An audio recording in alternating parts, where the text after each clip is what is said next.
हे मोक्ष रूप विभु व्यापक ब्रह्म वेद स्वरूप ईशान दिशा के ईश्वर और सबके स्वामी शिव जी, मैं आपको नमस्कार करता हूँ। निज स्वरूप में स्थित भेद रहित इच्छा रहित चेतन आकाश रूप शिव जी, आपको नमस्कार है। निराकार ओंकार के मूल तूर्य वाणी ज्ञान और इंद्रियों से परे कैलाशपति विकराल महाकाल के विकाल कृपालु गुणों के धाम संसार से परे परमेश्वर, आपको नमस्कार है। जो हिमालय के समान गौरवर्ण तथा गंभीर हैं, जिनके शरीर में करोड़ों कामदेवों की ज्योति एवं शोभा है, जिनके सिर पर सुंदर नदी गंगा जी विराजमान है, जिनके ललाट पर धुतिया का चंद्रमा और गले में सर्प सुशोभित है, आपको नमस्कार है। जिनके कानों में कुंडल शोभा पा रहे हैं, सुंदर भ्रिकुटी और विशाल नेत्र हैं, जो प्रसन्न मुख नीलकंठ और दयालु हैं, सिंह चर्म का वस्त्र धारण किए और मुंडमाल पहने हैं, उन सबके प्यारे और सबके नाथ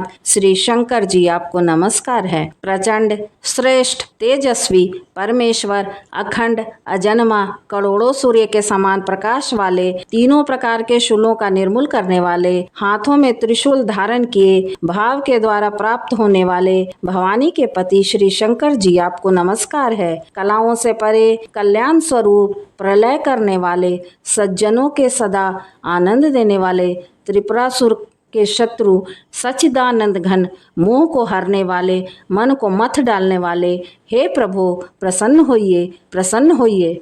जब तक मनुष्य श्री पार्वती जी के पति के चरण कमलों को नहीं भजते, तब तक उन्हें न तो इस लोक में ना ही परलोक में सुख शांति मिलती है और उनके कष्टों का भी नाश नहीं होता है। अतः हे समस्त जीवों के हृदय में निवास करने वाले प्रभु प्रसन्न होइए। मैं न तो योग जानता हूँ, न जप और न पूजा ही। हे शंभो, मैं तो सदा सर्वदा आपको ही नमस्कार करता हूँ। हे प्रभु, बुढ़ापा तथा जन्म के दुख समूहों से जलते हुए मुझ दुखी की दुखों से रक्षा कीजिए। हे शंभो, आपको नमस्कार है। जो भी मनुष्य इस तरह स्तोत्र को भक्ति पूर्वक पढ़ते या सुनते हैं, उन पर भोलेनाथ विशेष रूप से प्रसन्न होते हैं। श्री शिवाय नमस्तुभ्यम। ओम नमः शिवाय। आप सभी को सोमवार व्रत की हार्दिक शुभकामनाएं। भगवान शिव शंभु आप सब पर अपनी असीम कृपा बनाए रखें। आइए सुनते हैं सोमवार व्रत की कथा। प्राचीन काल की बात है। एक नगर में एक बहुत धनवान साहूकार रहता था, जिसके घर में धन की कोई कमी नहीं थी, परंतु उसको एक बहुत बड़ा दुख था कि उसके कोई पुत्र नहीं था। वह इसी चिंता में दिन रात लगा रहता था। वह पुत्र की कामना के लिए प्रत्येक सोमवार को शिव जी का व्रत और पूजन किया करता तथा सायंकाल को शिव मंदिर में जाकर शिव जी के सामने दीपक जलाया करता था। उसके इस भक्ति भाव को देखकर एक समय पार्वती जी ने शिव जी महाराज से कहा कि हे महाराज, यह साहूकार आपका अनन्य भक्त है और सदैव आपका व्रत और पूजन बड़ी श्रद्धा से करता है। इसकी मनोकामना पूर्ण करनी चाहिए। शिव जी ने कहा, हे पार्वती, यह संसार कर्म क्षेत्र है। जैसे किसान खेत में जैसा बीज बोता है, वैसा ही फल काटता है, उसी तरह इस संसार में जैसा कर्म करते हैं, वैसा ही फल भोगते हैं। पार्वती जी ने अत्यंत आग्रह से कहा, हे देव, जब यह आपका अनन्य भक्त है और इसको अगर किसी प्रकार का दुख है तो उसको अवश्य दूर करना चाहिए, क्योंकि आप सदैव अपने भक्तों पर दयालु होते हैं और उनके दुखों को दूर करते हैं। यदि आप ऐसा नहीं करेंगे तो मनुष्य आपकी सेवा तथा व्रत क्यों करेंगे। पार्वती जी का ऐसा आग्रह देख शिव जी महाराज कहने लगे, हे पार्वती, इसके कोई पुत्र नहीं है। इसी चिंता में यह अति दुखी रहता है। इसके भाग में पुत्र न होने पर भी मैं इसको पुत्र प्राप्ति का वर देता हूँ, परंतु यह पुत्र केवल 12 वर्ष तक जीवित रहेगा। इसके पश्चात वह मृत्यु को प्राप्त हो जाएगा।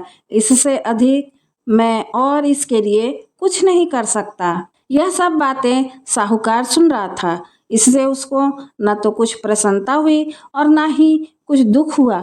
वह पहले जैसा ही शिव जी का व्रत और पूजन करता रहा, कुछ काल व्यतीत हो जाने पर साहूकार की स्त्री गर्भवती हुई और 10वें महीने में उसके गर्भ से अति सुंदर पुत्र की प्राप्ति हुई। साहूकार के घर में बहुत खुशी मनाई गई, परंतु साहूकार ने उसकी केवल 12 वर्ष की आयु जानकर अधिक प्रसन्नता प्रकट नहीं की और ना ही किसी को यह भेद बताया। जब बालक 11 वर्ष का हो गया तो उस बालक की माता ने उसके पिता से विवाह आदि के लिए कहा, तो वह साहूकार कहने लगा कि अभी मैं इसका विवाह नहीं करूँगा, अपने पुत्र को काशी पढ़ने के लिए भेजूँगा। फिर साहूकार ने अपने साले अर्थात बालक के मामा को बुलाकर उसको बहुत सा धन देकर कहा, तुम मेरे बालक को काशी पढ़ने के लिए ले जाओ और रास्ते में जिस स्थान पर भी जाओ यज्ञ तथा ब्राह्मणों को भोजन कराते हुए जाना। वह दोनों मामा भांजे यज्ञ करते और ब्राह्मणों को भोजन कराते रास्ते में आगे बढ़ते जा रहे थे। रास्ते में एक शहर पड़ा। उस शहर के में राजा की कन्या का विवाह हो रहा था।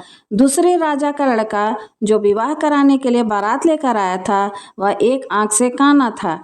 उसके माता पिता को इस बात को लेकर बड़ी चिंता थी कि कहीं वर को देखकर कन्या के माता पिता विवाह में किसी प्रकार की अड़चन पैदा न कर दे। इस कारण जब उसने अति सुंदर सेठ के लड़के को देखा तो मन में विचार किया, क्यों ना बारात के समय इस लड़के से वर का काम चलाया जाए। ऐसा विचार कर वर के पिता ने उस लड़के और उसके मामा से बात की तो वे राजी हो गए। फिर उस लड़के को वर के कपड़े पहनाकर तथा घोड़ी पर चढ़ाकर दरवाजे पर ले गए और सब कार्य प्रसन्नता से पूर्ण हो गया।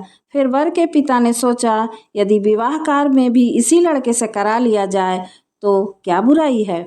ऐसा विचार करके लड़के और उसके मामा से कहा, यदि आप फेरों का काम और कन्यादान के काम को भी करा दें तो आपकी बड़ी कृपा होगी और मैं इसके बदले में आप बहुत धन दूंगा। तो उन्होंने इस बात को भी स्वीकार कर लिया और विवाह कार्य भी बहुत अच्छी तरह से संपन्न हो गया। परंतु जिस समय लड़का जाने लगा तो उसने राजकुमारी की चुनरी के पल्ले पर लिख दिया कि तेरा विवाह तो मेरे साथ हुआ है, परंतु जिस राजकुमार के साथ तुम्हें ससुराल भेजेंगे वह एक आंख से कान्हा है और मैं काशी पढ़ने जा रहा हूँ। लड़के के जाने के पश्चात उस राजकुमारी ने जब अपनी चुनरी पर ऐसा लिखा हुआ पाया तो उसने राजकुमार के साथ जाने से मना कर दिया और कहा कि वह मेरा पति नहीं है, मेरा पति तो काशी पढ़ने के लिए गया है। राजकुमारी के माता पिता ने अपनी कन्या को विदा नहीं किया और बारात वापस चली गई।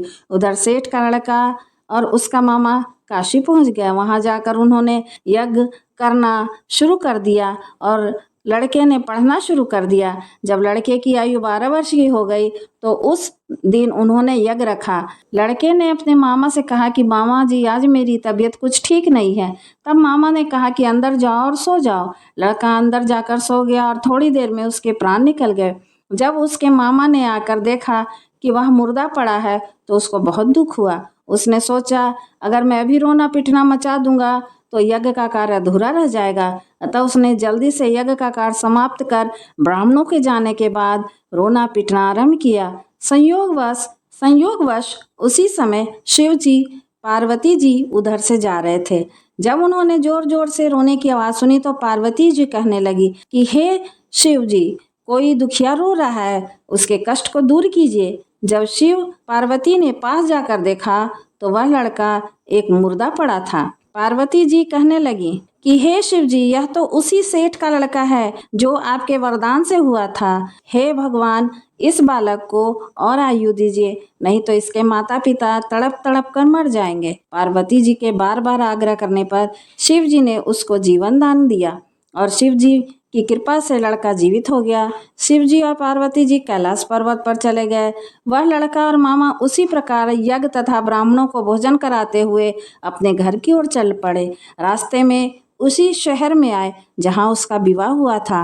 वहाँ जाकर उन्होंने यज्ञ आरंभ कर दिया तो उस लड़के के ससुर ने उसको पहचान लिया और अपने महल में ले जाकर उसकी बड़ी खातिरदारी की। साथ ही बहुत से दास दासियों सहित आदर पूर्वक लड़की और जमाई की विदाई की। जब वह अपने शहर के निकट आए तो उसके मामा ने कहा कि मैं तुम्हारे घर जाकर खबर दे आता हूँ। जब उस लड़के का मामा घर पहुंचा तो लड़के के माता पिता घर की छत पर बैठे थे और यह प्रण कर रखा था कि यदि हमारा पुत्र सकुशल लौट आया तो हम राजी खुशी नीचे उतर आएंगे, नहीं तो छत से गिरकर अपने प्राण दे देंगे।